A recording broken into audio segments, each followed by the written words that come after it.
Kovai KRS பேக்கரியில் புத்தாண்டு Christmas cake விற்பனை கண்காட்சி துவக்கம். கோவை ஆர்எஸ்புரம் கிழக்கு லோக்மானிய தெருவில் உள்ள கோவை KRS பேக்கரியில் ஆண்டுதோறும் நடைபெறும் கேக் விற்பனை கண்காட்சி இந்த ஆண்டும் வழக்கம் போல் டிசம்பர் 14ஆம் தேதி தொடங்கியது. இதுகுறித்து கோவை KRS நரேஷ் மற்றும் சுபா ஆகியோர் கூறியதாவது, இந்த ஆண்டு 2026 புத்தாண்டு கிறிஸ்துமஸ் கேக் கண்காட்சி விற்பனை டிசம்பர் 14ஆம் தேதி முதல் தொடங்கி நடைபெற்று வருகிறது. இந்த கண்காட்சி விற்பனையில் 50 வகையான சுவைகளில் 1000க்கும் மேற்பட்ட டிசைன்களில் கேக் வகைகள் உருவாக்கப்பட்டுள்ளன. இந்த ஆண்டு சிறு தானியத்தால் ஆன மில்லட் கேக் பல்வேறு சுவைகளில் அறிமுகப்படுத்தப்பட்டுள்ளன. குழந்தைகளை கவரும் வகையில் பல்வேறு டிசைன்களில் கேக் வகைகள் விற்பனைக்காக காட்சிப்படுத்தப்பட்டுள்ளன.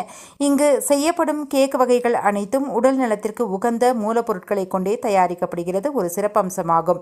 மேலும் இந்த ஆண்டு குழந்தைகளுக்கு கேக் தயாரிப்பு பற்றிய பயிற்சி பட்டறை நடத்தப்பட்டது.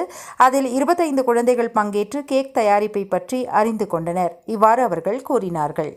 மேலும் வீடியோக்களை காண நவ் இந்தியா டைம்ஸ் யூடியூப் சேனலை சப்ஸ்கிரைப் பண்ணுங்க. பக்கத்துல இருக்க பெல் பட்டனை மறக்காம கிளிக் பண்ணுங்க.